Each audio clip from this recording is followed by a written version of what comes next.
तो आज यह तय हो गया कि मोदी सरकार को अपने दूसरे कार्यकाल में पहली बार अविश्वास प्रस्ताव का सामना करना होगा।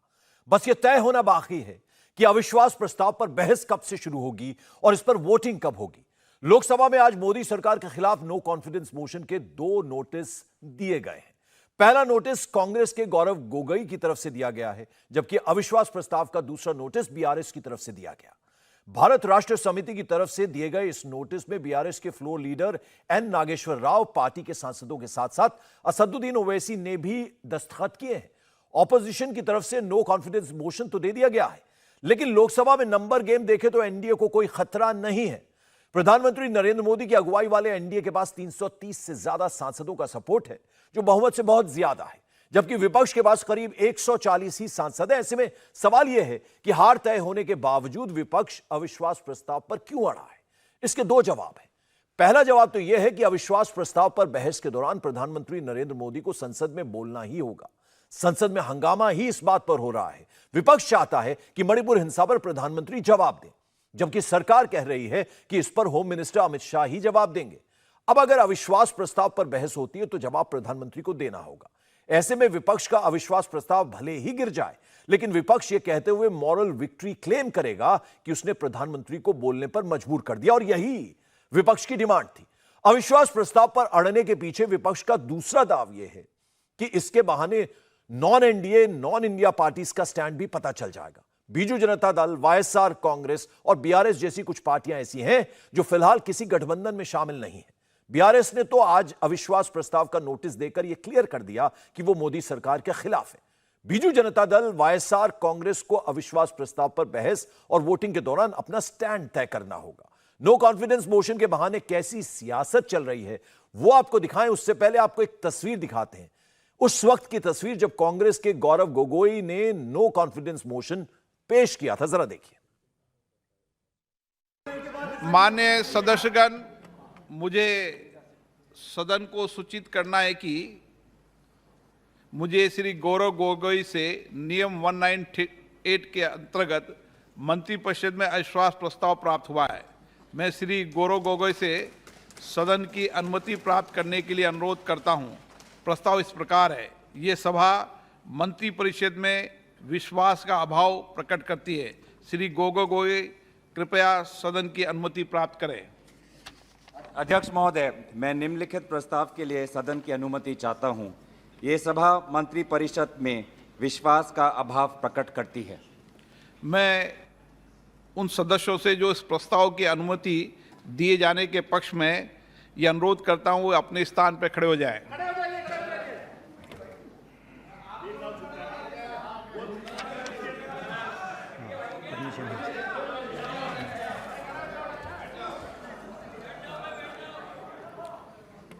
इस प्रस्ताव की अनुमति दी जाती है।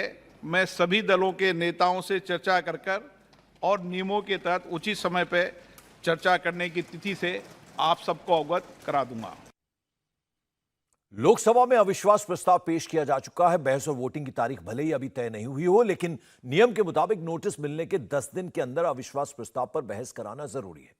सरकार भी यह बात समझ रही है कि विपक्ष की तरफ से लाया गया ये नो कॉन्फिडेंस मोशन जीतने के लिए नहीं, बल्कि प्रधानमंत्री को संसद में बोलने के लिए मजबूर करने के लिए लाया गया है। इसीलिए अब बीजेपी इसी मुद्दे पर विपक्ष को घेर रही है। बीजेपी के सीनियर लीडर रविशंकर प्रसाद ने कहा कि जब प्रधानमंत्री बोलते हैं तो विपक्ष उन्हें सुनता नहीं है, और आज विपक्ष इस बात पर अड़ा है कि प्रधानमंत्री बोले। मोदी जी को लोग बोलने देंगे? आज मैं इस रिकॉर्ड को बहुत स्पष्ट करना चाहता हूं। नरेंद्र मोदी जी एक अंतर्राष्ट्रीय स्तर के लोकप्रिय नेता हैं। 9 साल के बाद भी उनकी अप्रूवल रेटिंग 76% है। पूरी दुनिया उनकी बात सुनती है, देश की जनता उनकी बात सुनती है। क्या विपक्ष उनकी बात सुनते हैं सदन में? ये बात मैं बड़ी ईमानदारी से कहना चाहता हूं। याद करिए, राष्ट्रपति के अभिभाषण पर प्रधानमंत्री जी धन्यवाद देते हैं ना। पिछले बार लोकसभा में तो उनको बोलने दिया गया, राज्यसभा में 2 घंटा उनको रोका गया। 2 घंटा। यही कांग्रेस पार्टी, यही टीएमसी किस मुंह से बात करते हैं कि हम पीएम बोलने के लिए सुनना चाहते हैं। बाकी तो जो हो, कानूनी हमारे संसदीय कार्य मंत्री और बाकी नेता तय करेंगे, लेकिन मुझे जरा भी शंका नहीं है कि नरेंद्र मोदी जी को नहीं सुनेंगे, विरोध करेंगे, वॉकआउट करेंगे। तो उनको पॉलिटिक्स करना है, करने दीजिए। संसदीय कार्य मंत्री प्रहलाद जोशी ने भी कहा कि विपक्ष बौखलाया हुआ है। प्रहलाद जोशी ने दावा किया कि देश के लोगों का कॉन्फिडेंस नरेंद्र मोदी पर है, इसलिए विपक्ष के नो कॉन्फिडेंस मोशन से सरकार को कोई फर्क नहीं पड़ता है। प्रहलाद जोशी ने कहा कि इससे पहले भी विपक्ष 2018 में मोदी सरकार के खिलाफ अविश्वास प्रस्ताव लाया था और 2019 में जनता ने मोदी सरकार को जबरदस्त बहुमत दिया था। इस बार भी ऐसा ही होगा। को नो कॉन्फिडेंस दिया है तो अब लोगों के कॉन्फिडेंस माननीय नरेंद्र मोदी जी के ऊपर, भारतीय जनता पार्टी के ऊपर ही है, और जो होगा हम अभी चर्चा करके हम डिसाइड करेंगे। सर, हालांकि उनके पास नंबर नहीं है, लेकिन वो ये कह रहे हैं कि हमारे पास इतना नंबर है कि हम नो कॉन्फिडेंस मोशन मूव कर सकते हैं। नहीं, वो तो लास्ट टर्म में भी किया था और लोग उनको जो कुछ भी सबक सिखाने था वो सिखा दिया है और आगे भी सिखा दे। तो सरकार तो पूरी तरह कॉन्फिडेंट है कि विपक्ष का अविश्वास प्रस्ताव गिरना ही है। विपक्ष भी इस बात को जानता है। यही वजह है कि लोकसभा में अविश्वास प्रस्ताव का नोटिस देने वाले कांग्रेस के सांसद गौरव गोगोई ने कहा, उनका मकसद सरकार को मणिपुर के मुद्दे पर एक्सपोज करना है। नो कॉन्फिडेंस मोशन के जरिए कांग्रेस यह दिखाना चाहती है कि मणिपुर जैसे मुद्दे पर भी प्रधानमंत्री गंभीर नहीं है। गौरव, आपका नोटिस एक्सेप्ट हो गया है, क्योंकि 10 दिन के भीतर चर्चा करानी होती है। क्या आपको जानकारी दी गई कि कब चर्चा होगी? कोई स्पीकर के दफ्तर से कोई जानकारी? देखिए, इंडिया अलायंस का ये सामूहिक ये सिद्धांत था कि अविश्वास प्रस्ताव के द्वारा एक संदेश हम दें कि भले ही सरकार मणिपुर को भूल चुका है, लेकिन इंडिया अलायंस दुख की इस समय में मणिपुर के साथ खड़ा है और मणिपुर की न्याय की लड़ाई हम सदन के अंदर लड़ेंगे। सरकार करिए मणिपुर के साथ फिर बंगाल पर भी चर्चा हो, तेलंगाना में भी चर्चा हो, राजस्थान और छत्तीसगढ़ पर भी चर्चा हो, उसके लिए विपक्ष तैयार है? यही तो दुर्भाग्य की बात है कि इसको एक साधारण कानूनी मसला समझती है सरकार। भले ही जानते हैं कि आज केंद्रीय मंत्री अमित शाह मणिपुर के भ्रमण के बाद भी उनकी गठित यूनियन केंद्रीय शांति कमेटी विफल हो चुकी है। ये जानते हैं कि आज वे लोग जो वैली में रहते हैं वो पहाड़ हिल्स में नहीं जा रहे, हिल्स में जो लोग हैं वो वैली में नहीं आ रहे। एक पार्टीशन बन गया है मणिपुर में, और इस सामूहिक बातें को ना लेते हुए जो इधर उधर की बातें वो कर रही है। आज प्रधानमंत्री मोदी जी आज ईस्ट इंडिया कंपनी की बात कर रही है, तो दुनिया भर की बातें हो रही हैं। प्रधानमंत्री मोदी जी दुनिया भर में घूम रहे हैं, देश भर में घूम रहे हैं, लेकिन आज भी मणिपुर जाने का उनका समय नहीं बना। तो जो बात गौरव गोगोई ने कही वही बात शशि थरूर भी कह रहे हैं। शशि थरूर ने कहा कि अविश्वास प्रस्ताव का मकसद सरकार को गिराना नहीं बल्कि उसे एम्बेरस करना है।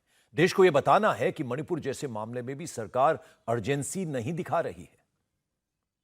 विषय को जो इतनी अर्जेंसी है वो नहीं दिखाया।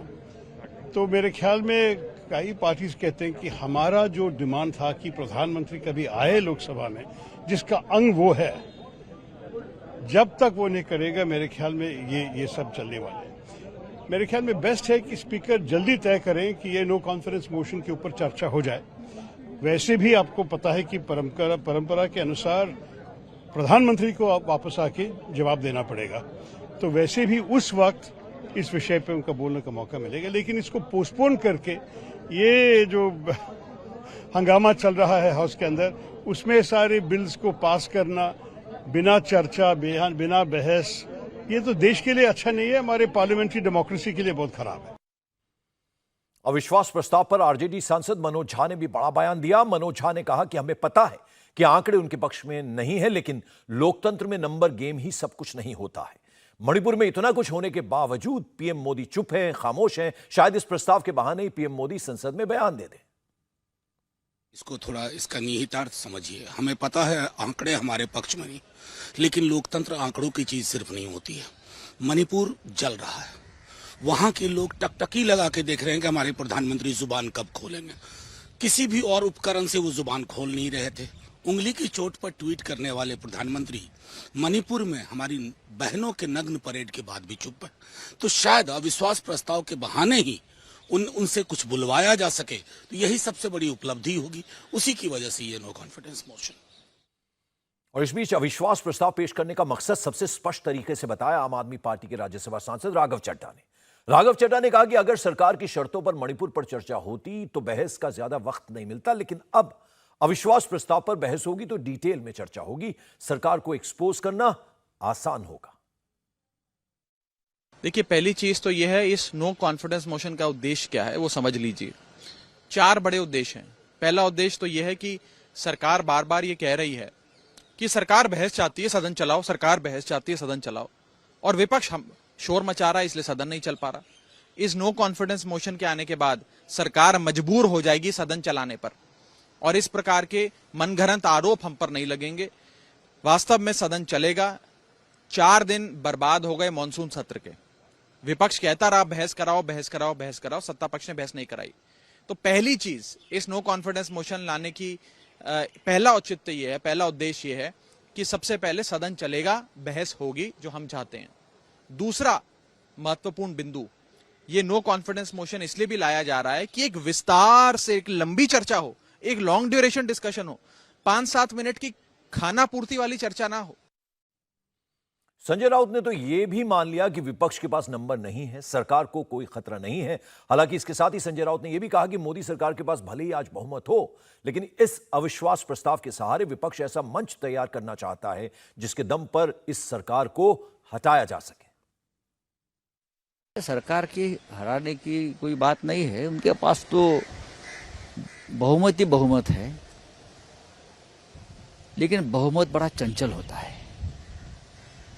आज बहुमत नहीं है, लेकिन जो हमें बात कहनी है उसके लिए हम एक मंच तैयार कर रहे हैं। नो कॉन्फिडेंस मोशन चल रही है कोशिश, हमारी बातें उस बहाने हमको पार्लियामेंट में हम रख सकते हैं, बात कर सकते हैं। तो एक एक करके हमने आपको कई विपक्षी नेताओं के बयान सुनाए। सबने ये कहा कि उनके पास सरकार को हराने के लिए नंबर नहीं है। इसी बात को बीजेपी नेताओं ने पकड़ लिया है। बीजेपी के सांसद निशिकांत दुबे ने कहा कि जब विपक्ष के पास नंबर ही नहीं है तो फिर वो अविश्वास प्रस्ताव पर क्यों अड़ा है। निशिकांत दुबे ने कहा, जैसे बच्चे किसी चीज के लिए जिद करते हैं वैसी ही जिद विपक्ष कर रहा है और उसका मकसद सिर्फ प्रधानमंत्री को बुलवाना है। एक डूबी हुई, मरी हुई, गिरी हुई अपोजिशन है, और इस अपोजिशन से आप बहुत अपेक्षा नहीं कर सकते। और जब एक बार लोकसभा स्पीकर ने एक्सेप्ट कर लिया और कहा कि आपसे चर्चा करके ये समय हम तय करेंगे, उसके बाद भी आपने देखा कि सदन की कार्रवाई को नहीं चलने दिया। आप बताइए ना कि जहाँ 3 और 13 का फर्क हो, आपकी संख्या 3 है और 13 आदमी जो है सत्ता पक्ष में है, माननीय प्रधानमंत्री जी के साथ है, इस तरह का अविश्वास प्रस्ताव लाके आप क्या मैसेज देना चाहते हैं? केवल एक नहीं होता है बच्चा का जिद पकड़ लिया कि उसको प्रधानमंत्री जी से कुछ बुलवाना है, प्रधानमंत्री जी से कुछ बुलवाना है। प्रधानमंत्री जी मणिपुर के विभाग के मंत्री तो हैं नहीं, गृह मंत्री जी तैयार थे, सारी सरकार तैयार थी। जब उससे नहीं हुआ तो ये अपोजिशन का अपना जो है अविश्वास प्रस्ताव लेके आए हैं। 75 साल में जो मणिपुर को उन्होंने बिगाड़ा है, 1949 से जो मणिपुर की स्थिति इस तरह की उन्होंने गड़बड़ बना के रखी है, हमारे कारण जो है ब्लॉकेट नहीं हुआ था, 90 दिन का ब्लॉकेट, 100 दिन का ब्लॉकेट। यदि आप देखेंगे इवन जो आर्म फोर्सेस कंट्रोल एक्ट जो है, आफ्सा जिसको कहते हैं, वो जो लागू हुआ, वो पहली बार मणिपुर में लागू हुआ 1956-58 में। तो आप समझिए कि 1958 से इस तरह की दुर्गति जो कांग्रेस ने बना के रखी है, उससे वो एक्सपोज होने वाली है। मुख्तार अब्बास नकवी भी कह रहे हैं कि मणिपुर के मुद्दे पर विपक्ष हर बार गोल पोस्ट चेंज कर रहा है। नकवी ने कहा कि विपक्ष ने पहले मणिपुर पर बहस की मांग की, जब सरकार ने कहा कि वो दोनों सदनों में बहस को तैयार है तो फिर विपक्ष ने गोल पोस्ट चेंज कर लिया, प्रधानमंत्री से बयान की मांग कर दी। मुख्तार अब्बास नकवी जी हमारे साथ मौजूद है। सर, अविश्वास प्रस्ताव ला रहा है अपोजिशन और ये कह रहा है कि देश की जनता का विश्वास सरकार खो चुकी है। देखो, पहले जो है वो चर्चा पे शोर, और अब जो है वो जवाब पर शर्त। ये शुद्ध रूप से हिट एंड रन की हैट्रिक बनाने की इनकी कोशिश है। क्या कभी ऐसा होता है क्या कि गृह मंत्री अमित शाह जी कह रहे हैं कि हम चर्चा के लिए तैयार हैं, पूरी सरकार कह रही है हम चर्चा के लिए तैयार हैं, प्रधानमंत्री जी कह रहे हैं कि भैया हर मुद्दे पे डिबेट करो, डिस्कशन करो, डिसीजन में पार्टिसिपेट करो। आप क्या कह रहे हैं कि जी चर्चा के लिए, पहले तो आपने शोर मचाया कि चर्चा होनी चाहिए, अब शर्त लगा दी कि जवाब कौन देगा, एफिडेविट हमें दो कि जवाब कौन देगा। ऐसा हुआ है कभी क्या कि हम पूछें कि आप हमें लिस्ट दो कि आपकी अपोजिशन से कौन चर्चा में भाग लेगा? अरे आप डिबेट करिए, डिस्कशन करिए, जिसको जवाब देना होगा, जिसको इंटरवीन करना होगा वो करेगा। प्रधानमंत्री से सीधा कह रहे हैं कि वो रहे और जवाब दे इस मामले पर। क्या हुआ कि जब तर्कों की कंगाली होती है तो व्यक्ति कुतर्कों का मवाली बन जाता है। आज की तारीख में आप जो है वो मोदी जी के खिलाफ अब तक लगभग 27 अविश्वास प्रस्ताव देश में आए होंगे। जो पहला अविश्वास प्रस्ताव आया था पंडित जवाहरलाल नेहरू के खिलाफ, वो क्यों आया था कि उस समय हिंदी चीनी भाई भाई का नेहरू जी का नारा पिट गया था और चीन ने भारत के अंदर घुस करके बहुत नुकसान किया था भारत का और देश शर्मिंदा हुआ था। उस समय उन्हीं की पार्टी के आचार्य कृपलानी जी लाए थे। आप मोदी जी के लिए क्यों ला रहे हो भाई? इसलिए ला रहे हो कि उन्होंने सर्जिकल स्ट्राइक की और आतंकवाद और अलगाववाद की कमर तोड़ दी, या इसलिए ला रहे हो कि उन्होंने दिल्ली के सत्ता के गलियारे से सत्ता के दलालों की नाकेबंदी लूट लाबी में तालाबंदी की, या इसलिए ला रहे हो कि आप दुनिया की आर्थिक तंगी और मंदी को पछाड़ करके भारत की अर्थव्यवस्था को मजबूत भी रखा और महफूज भी रखा, या आप इसलिए ला रहे हो कि जो घोटालों के गुरु घंटाल हैं उनका घंटा बजा दिया है, या आप इसलिए ला रहे हो कि उन्होंने गांव गरीब किसान झुग्गी झोपड़ी के इंसान खेत खलिहान के सरोकार को समर्पित भाव से ईमानदारी के साथ पूरा किया है, या इसलिए ला रहे हो कि उन्होंने परिश्रम के परिणाम से प्रजातंत्र के पराक्रम को परास्त किया है।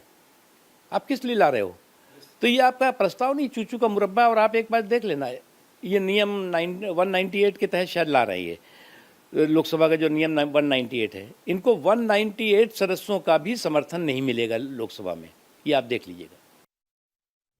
तो मुख्तार अब्बास नकवी ने जो कुछ कहा उसका जवाब दिया कांग्रेस स्पोक्सपर्सन सुप्रिया श्रीनेत ने। उन्होंने कहा कि विपक्ष तो पहले दिन से ही प्रधानमंत्री से बयान की मांग कर रहा है। प्रधानमंत्री को बोलते हुए विपक्ष नहीं बल्कि मणिपुर के लोग सुनना चाहते हैं जो करीब 3 महीने से हिंसा को झेल रहे हैं। मणिपुर पर इस देश के सदन में चर्चा होने का इससे उपयुक्त, इससे सही समय दूसरा कोई नहीं होगा। मणिपुर के 60,000 विस्थापित लोग, वहां की 32 लाख जनता बड़ी आशा से सदन की ओर देख रही है कि इस देश का प्रधानमंत्री, इस देश का सत्तारूढ़ दल विपक्ष क्या कहता है मणिपुर के बारे में। हम मणिपुर को कब तक जलने देंगे? 3 महीने हो गए और हम अभी भी हाथ पे हाथ धरे मुंह पे पट्टी बांधे बैठे रहेंगे। मुझे लगता है कि इस देश में सबसे ज्वलंत मुद्दा मणिपुर है और उस पर चर्चा जितनी शीघ्र हो और प्रधानमंत्री उस पर वक्तव्य दें वो जरूरी है। उनकी चुप्पी अपने आप में शर्मनाक है। लोकसभा का नेता सदन प्रधानमंत्री है, वो इतने ज्वलंत मुद्दे पर बोलने से क्यों बचना चाहते हैं? वो क्यों आंख चुरा रहे हैं? वो किस चीज से भाग रहे हैं? अरे मणिपुर जल रहा है, आपने 78 दिन तक कुछ नहीं बोला, एक भयावह वीडियो के बाद आप 36 सेकंड तक बोलते हैं। तो आपको नहीं लगता कि मणिपुर की जनता सुनना चाहती है कि इस देश के प्रधानमंत्री के पास क्या प्लान है? आपका एक मुख्यमंत्री है जो पूरी तरह से विफल है, जिसका ये कहना है कि ऐसे एक नहीं सैकड़ों हादसे हुए हैं मणिपुर में, चाहे वो पुरुष हो, महिला हो, बच्चे हो, उस ज्वलंत हिस्सा में झुलस रहे हैं और प्रधानमंत्री कुछ कहना नहीं चाहता। बिल्कुल राजधर्म याद दिलाया जा रहा है, क्योंकि प्रधानमंत्री की तो कोई नैतिकता है नहीं कि वो अपने मुख्यमंत्री को राजधर्म याद दिलाएं। तो हमारे अध्यक्ष अगर राजधर्म याद दिला रहे हैं, उनको बोलने के लिए कह रहे हैं, तो बिल्कुल सही कर रहे हैं। इंडिया टीवी हर वक्त हर जगह डाउनलोड करने के लिए सर्च करें India TV news Google play store या ऐप स्टोर पर।